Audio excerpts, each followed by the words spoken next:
السلام علیکم بس میں ہوں زاہد فنوڈی ایڈوکیٹ اور آپ دیکھ رہے ہیں law and the lawyer.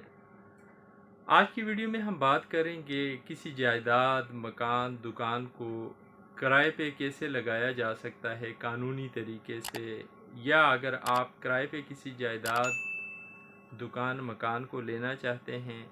Punjab میں تو اس کا کیا طریقہ کار ہے۔ Viewers, Punjab rented premises act 2009 کی سیکشن 5 کے مطابق جب بھی آپ کوئی جائیداد، مکان، دکان کرائے پہ کسی شخص کو دیتے ہیں، کرائے دار کو دیتے ہیں،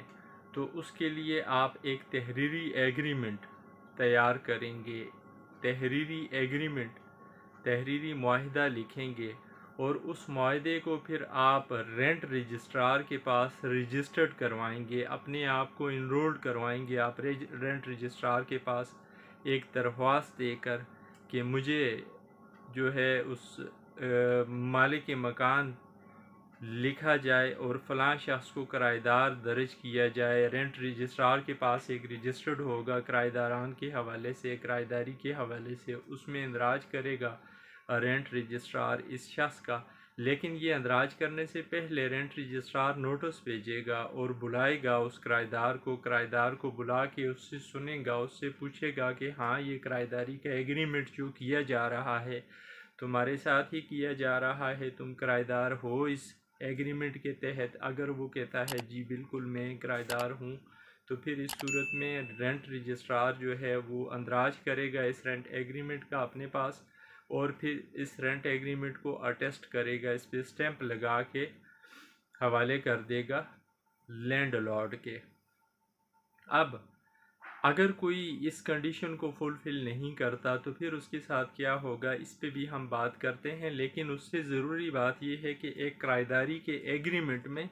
لکھا کیا ہونا چاہیے، قانون کیا کہتا ہے، کیا کیا چیزیں درج ہونی ضروری ہیں کرایہ داری کے ایگریمنٹ میں۔ سیکشن 6 ہے پنجاب رینٹڈ پریمیسز ایکٹ کی اس حوالے سے، جو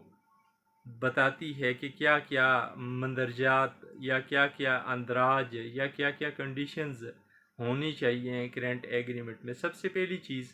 جو اس سیکشن میں بتائی گئی ہے وہ یہ ہے کہ پارٹیکولرز لکھے ہونے چاہیے، وہ جائیداد جو ہے اس جائیداد کے حوالے سے تفصیلات ہونی چاہیے، مالک مکان اور کرایہ دار کے حوالے سے تفصیلات ہونی چاہیے کہ کون مالک مکان ہے، مالک کی دکان ہے، مالک کی جائیداد ہے، اور کون ہے جو اس کو رینٹ پر لے رہا ہے۔ ان کے مکمل قواعد مالک مکان کے اور ٹیننٹ کے لکھے ہونی چاہیے۔ جائیداد کی مکمل تفصیل ہونی چاہیے کہ یہ کیا ہے، مکان ہے، دکان ہے، اس کی کیا میجرمنٹ ہے، یہ ایک کمرہ ہے، 2 کمرے ہیں، یہ کہاں واقع ہے، یہ مکمل تفصیل بھی اس میں ہونی چاہیے۔ کتنے ٹائم پیریڈ کے لیے یہ دکان، یہ مکان، یہ جائیداد کرائے پہ دی جا رہی ہے، مالک کی طرف سے کرایہ دار کو یہ تفصیل بھی اس رینٹ ایگریمنٹ میں لکھی ہونی چاہیے۔ پھر کرایہ کس طریقے سے دیا جائے گا اور کرایہ اس جائیداد کا ہوگا کتنا، کرایہ ڈیٹرمن ہونا چاہیے۔ جب بھی کوئی جائیداد، کوئی مکان، دکان، کوئی بھی پراپرٹی کرائے پہ دی جاتی ہے تو اس کے لیے ایک کرایہ متعین کیا جاتا ہے، کرایہ طے کیا جاتا ہے، کرایہ بھی ایگریمنٹ میں لکھا ہونا چاہیے، اس جائیداد کا کرایہ کتنا ہوگا، اور اگر یہ زیادہ ٹائم پیریڈ کے لیے ایگریمنٹ کیا جا رہا ہے تو اس کرائے کے بڑھنے کا عمل کیسے ہوگا، کتنی پرسنٹ کرایہ جو ہے وہ بڑھے گا سال میں، یہ بھی اس میں تفصیل لکھی ہونی چاہیے۔ پھر کرائے کی ادائیگی کیسے ہوگی، لینڈ لارڈ کے اکاؤنٹ میں ڈالے گا ٹیننٹ، یا لینڈ لارڈ رسید جاری کرے گا، لینڈ لارڈ کو کیش دے گا، یہ بھی طے ہونا چاہیے۔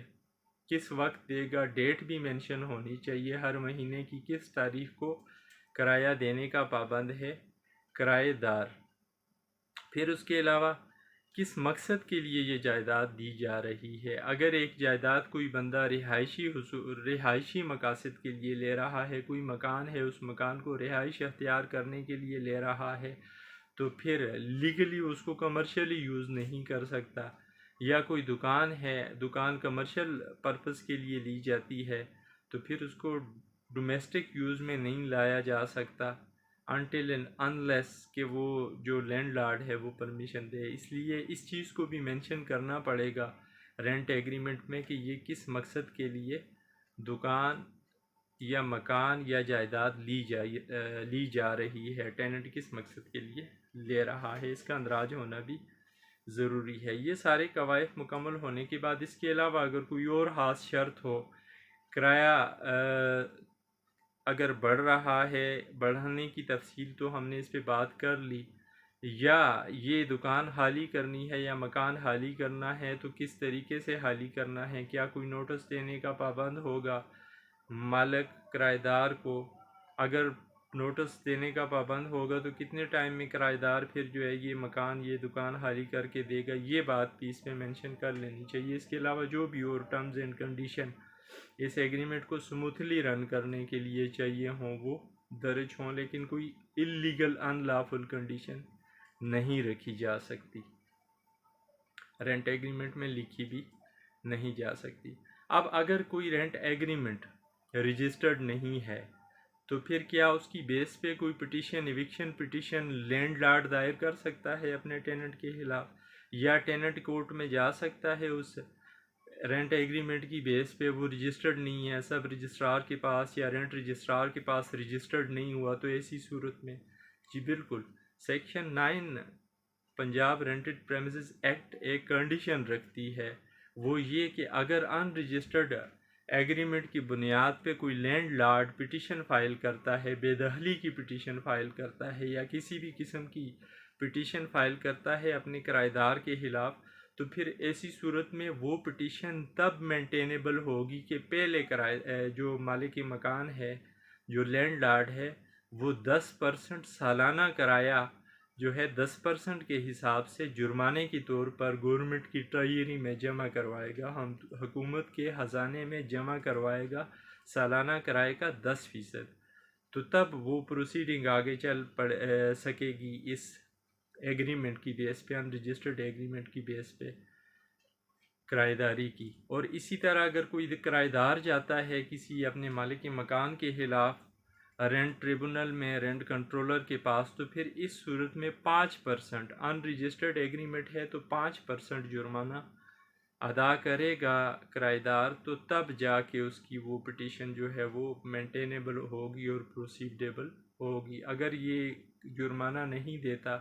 تو پھر اس کی پروسیڈنگ آگے نہیں چل سکتی اور یہ پٹیشن اس کی اسپیس پہ خارج ہو جائے گی. یہ تھی آج کی ویڈیو جس میں ہم نے کوشش کی آسان الفاظ میں بیان کرنے کی، بتانے کی کہ ایک جائیداد قانونی طریقے سے کرائے پہ آپ کیسے دے سکتے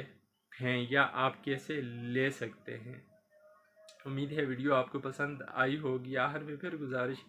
کہ ویڈیوز کا یہ سلسلہ بیسیکلی لیگل اویئرنیس کی خاطر شروع کیا گیا ہے. آپ بھی اس عمل میں میرا ساتھ دیں، چینل کو سبسکرائب کر کے، لائک کر کے، بیل آئیکن پریس کر کے. تھینکس. اللہ حافظ.